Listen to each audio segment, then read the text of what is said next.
A paz do Senhor, que Deus abençoe grandemente a todos os nossos amigos e amigas que estão aí acompanhando as mensagens de Deus que nós tem levado a todas as pessoas.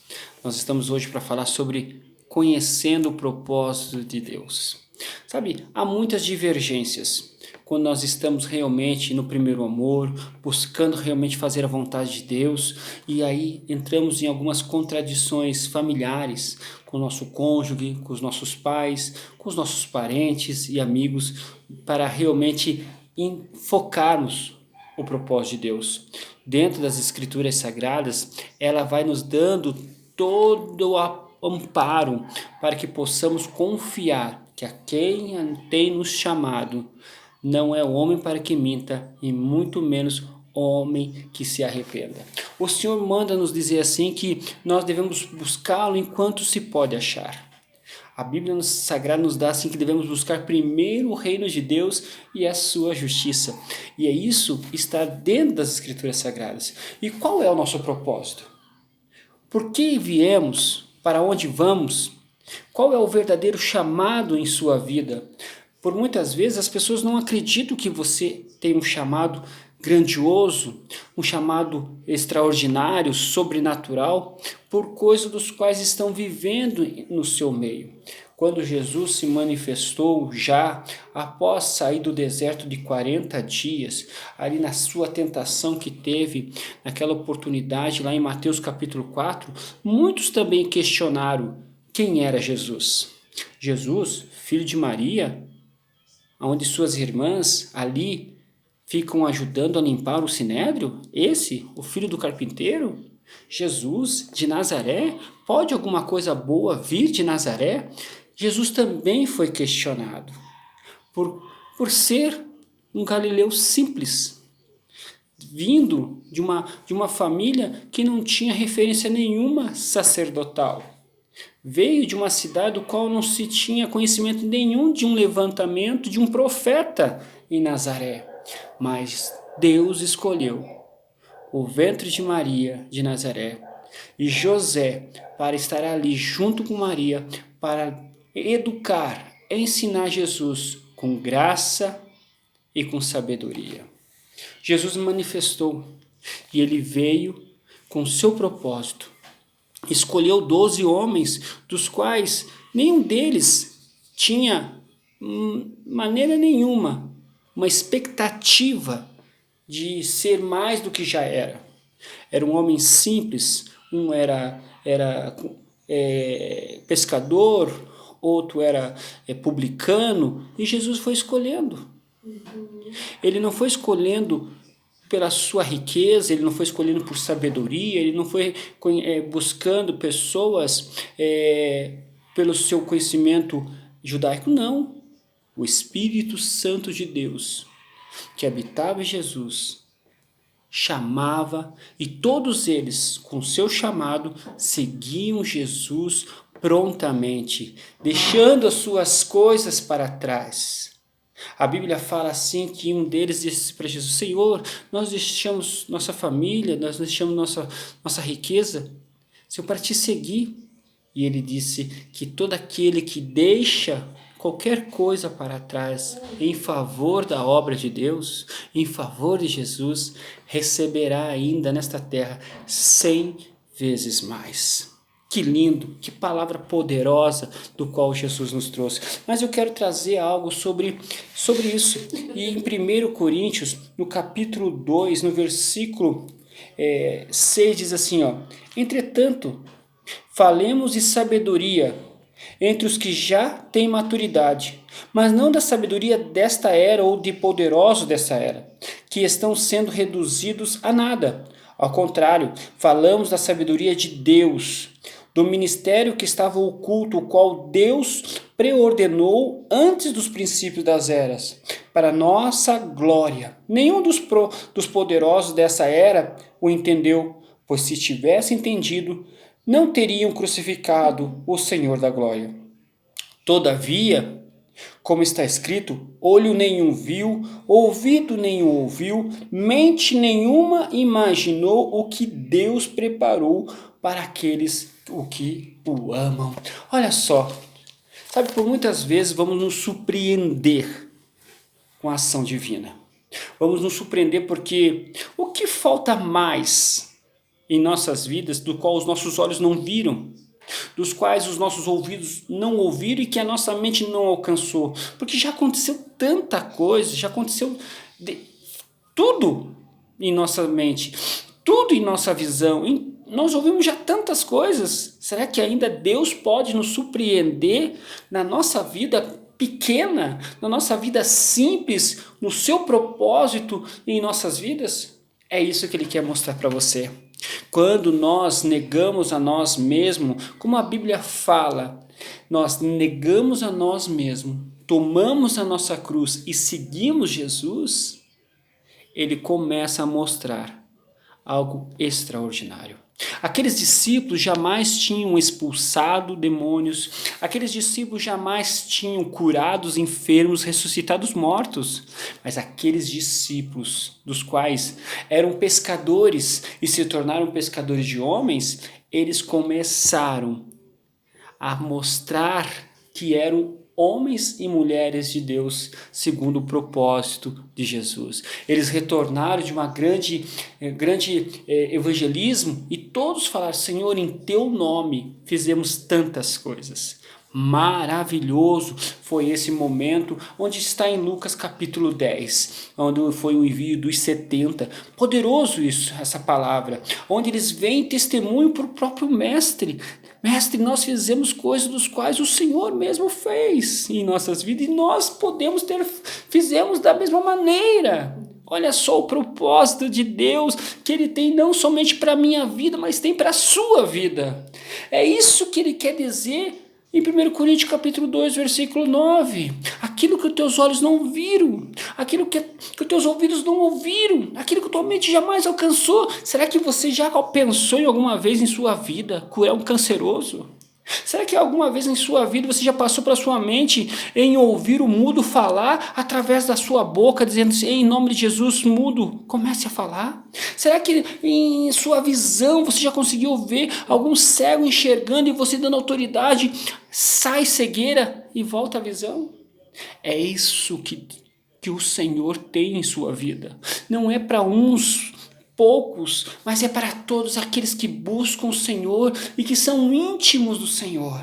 Sabe, nós ficamos imaginando, mas como podemos fazer isso? Olha só o que Isaías 55, versículo 8 fala: pois os meus pensamentos não são os pensamentos de vocês. Nós pensamos pequeno, nós pensamos baixo. Nem os seus caminhos são os meus caminhos, declara o Senhor. Olha só, o Senhor, ele faz assim, mostra para nós qual é a diferença. Ei, calma, tá vendo o teu caminho? Meu caminho não é esse. Tá vendo teus pensamentos? Meus pensamentos não são igual aos seus, mas eu vou te mostrar como são os meus pensamentos. E ele diz assim: assim como os céus são mais altos do que a terra, também os meus caminhos são mais altos do que os seus caminhos, os meus pensamentos mais altos do que os seus pensamentos. Assim como a chuva desce e a neve desce dos céus e não volta para eles sem regarem a terra e o fazerem brotar e florescer, mas ela produz semente para o semeador e o pão para o que come. Assim também ocorre com a palavra que sai da minha boca. Ela não voltará para mim vazia, mas fará o que desejo e atingirá o propósito para o qual eu enviei. Sabe, existe uma palavra para você. Você tem uma promessa. E essa promessa é como a chuva e a neve que desce do céu. Ela não voltará. É a palavra de Deus, não é a palavra de um pastor, de um missionário, de um diácono, de um apóstolo, de um bispo, não. É a palavra de Deus. Sabe, quando nós estamos falando da palavra de Deus, Deus tem responsabilidade com essa palavra. Ele não tem responsabilidade, sabe, com a placa, com os homens, não. Se o homem for fiel e justo, se o homem for temente a Deus, se o homem estiver sujeito ao Senhor, ele estará junto com ele. Como a Bíblia fala, se ele estiver em nós, nós também estaremos neles. É assim que o Senhor fala. É assim que o Senhor nos ensina como entender o propósito de Deus. Por muitas vezes nós não entendemos porque os nossos pensamentos não são iguais aos dele, porque o dele é mais alto. Talvez a gente corre por caminhos diferentes e nós não entendemos porque os nossos caminhos são baixos, mas o dele é lá em cima, mais alto. Ei, se você ainda acha que o teu chamado, o teu propósito está sendo barrado pelas circunstâncias que estão em sua vida, eu queria dizer para você, Abraão, quando foi chamado por Deus em Ur dos Caldeus, ele levou 25 anos para receber a promessa. 25 anos. E Deus falou para ele que ele seria pai de multidões. Abraão, olhe para os céus e conte as estrelas, se puder, e olhe para a terra, conte os grãos de areia, se puder. Assim será a tua família, a tua parentela. É assim. Quando Deus chama Davi com 17 anos, Davi leva 10 anos para se tornar rei, 13 anos. Quando Deus dá o sonho para José, José fica 10 anos esperando a ser governador do Egito. Sabe? Existe uma paciência, existe um tempo, propósito de Deus, mas o que nós precisamos entender é de que maneira devemos pedir a Deus um verdadeiro propósito. Sabe, fazer como Ana. Ana passou anos e anos e anos pedindo um filho e não alcançava. E todo ano que Ana pediu um filho, a sua rival estava lá tendo mais um. Sabe? E ali naquela oportunidade de Ana, vendo a sua rival ali, tendo 5 filhos e ela nenhum, ela muda a estratégia. Ela começa a pedir com sabedoria. Ela começa a pedir, Senhor, eu preciso de um filho. Mas se eu tiver esse filho, ele não vai ser meu, ele vai ser seu. Sabe, em tudo Deus está querendo nos usar para alcançar amplamente as pessoas que estão ao nosso lado. Nada que venha fazer será para o nosso ego, para o nosso pequeno mundo. Não, nós estamos aqui não para nos envaidecer, não para falar de Jesus ou falar de alguma coisa que somente venhamos alcançar a nossa própria honra, porque a Bíblia fala que aquele que busca a sua glória nessa terra alcançará.